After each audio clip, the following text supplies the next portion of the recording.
Kung kanina ay napahanga tayo sa magandang awitin na inihanda na ating performer of the day na si Jassy Kalupitan. Ngayon naman ay makakwentuhan natin siya. Good morning and welcome sa Rising Shine Pilipinas, Jassy.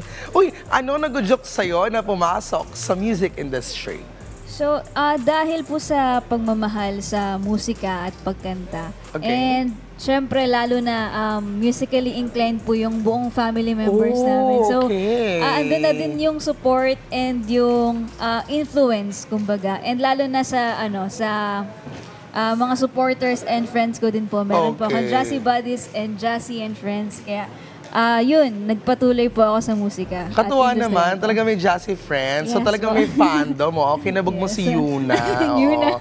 Pero eto nga no, I understand you're in a family na talagang into music. So, kamusta? Sino yung pinaka-nagturo sa'yo when it comes to singing, performing? Ano po kasi ako, sobrang mahiyain ako before. Okay. So, yung nag-start po akong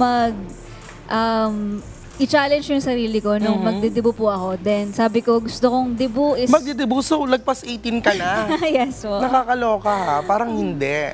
Yun, nag-start po akong nag-voice lesson sa CPMP and Artist League. So yun, dun ko po challenge yung sarili ko na sabi ko, gusto ko mag-concert type na debut. Wow. So yun yung sabi ko, paano ako makakapag-perform sa harap ng mga tao kung mahiyain nga ako. So yun, nag-start po ako dun. Siyempre sa debut mo, nandun mga family mo, Yes, friends mo. So talagang medyo, kumapal na yung natin, yung mukha natin. Pero ano yung pinaka-memorable performance sa'yo? Bukod doon siguro sa naging concert debut mo, no? Actually maraming memorable eh. Una na lang din dun yung nakapag-concert ako kasama sila Glock9, Parokya, ni Edgar, and Silent Sanctuary. Then, pangalawa is yung sumali po ako sa Tawag ng Tanghalan, 2017.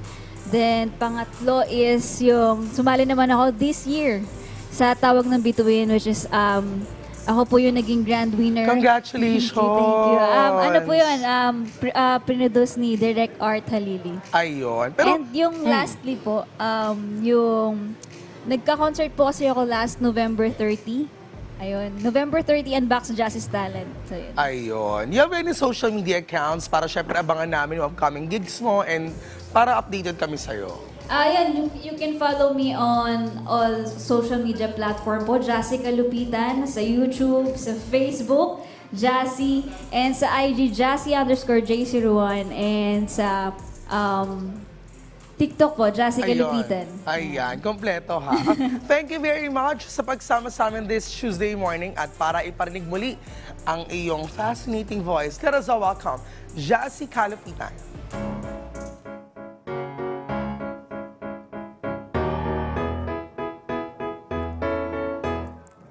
I'm alone in my house.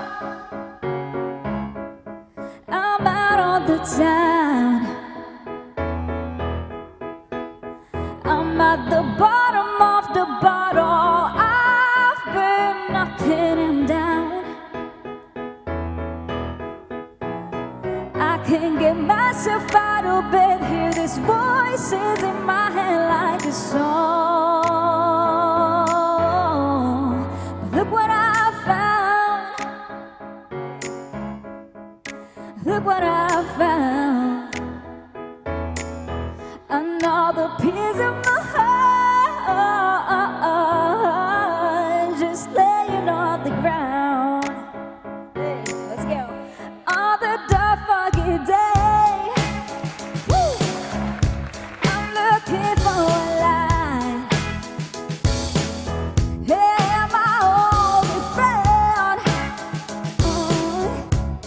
is working tonight.